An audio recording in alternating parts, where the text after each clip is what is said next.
The Prophet ﷺ did not teach us to present Islam as a plus, dunya, get rich quick scheme to people.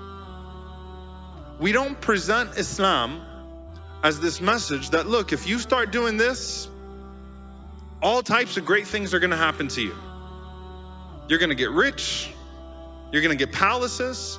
And if that doesn't happen, if you don't start getting rich and if everything doesn't start working out for you in life, that means God hates you. So you need to try harder. So you need to give more money to us so that we can pray for you. You'll get rich. The Prophet ﷺ didn't make those types of promises. And it was very interesting because in Mecca, there was a man from Banu Amr ibn Ṣalāḥ. He was a leader. And the Prophet ﷺ was soliciting the support of tribes at the time. And he saw in the Prophet ﷺ something. He said, you know what, this guy here, he said, I could do some things with him.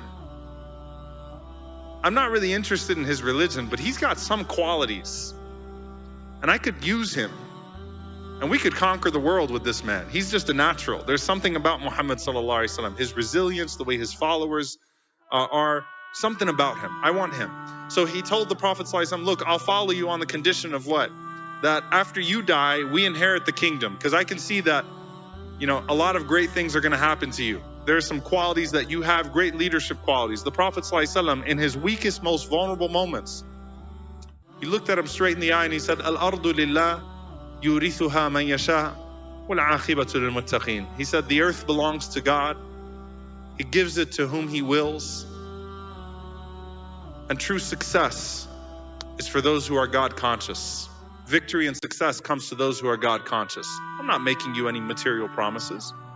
When he had the Ansar in front of him, who came from Medina, put it all on the line, and he promised them in return for their sacrifices, Jannah, paradise.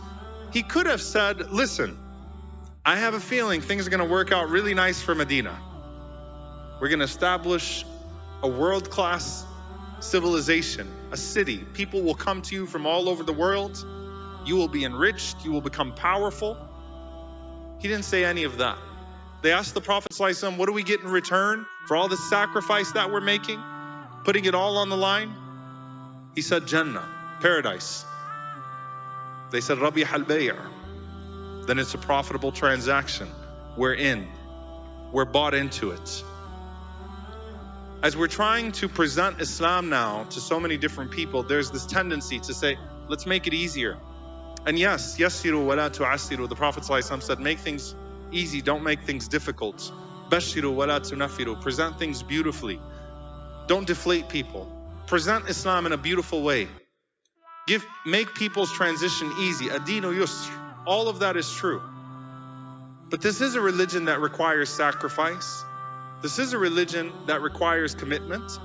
But as it requires sacrifice and commitment, it yields purpose and dignity. It yields purpose and dignity. And so it's worth it. If you're able to buy into that common purpose, incredible things can happen for you as an individual, and they can happen for you as a society. When we look at the greats as they have come into this world and passed, and Imam Abu-l-Hassan RA rahimahullah ta'ala, he said very beautifully, he said, reflecting on the Sahaba as they went into the Tigris River and came out, not losing any of their goods. They had a choice to make when they were approaching Madain, Kisra, to go into the river and come out. And they went in with their horses and camels and everything, with all of their armor, with all of their goods, with full trust in Allah. And they came out completely untouched. They didn't even lose a water jug. And he said, what's more miraculous than the Sahaba being able to go into this deep river and come out without losing any of their possessions or losing themselves, is the way that they entered into this world and exited out of it, untainted by it, unstained by this world. They didn't lose themselves in this material world. They maintained their integrity, they maintained their purpose, they maintained their dignity. That's what Islam offers. That's what Islam gave to Malcolm. That's what Islam gave to others through Malcolm. That's what Islam gave Ṣalāḥ ad-Dīn.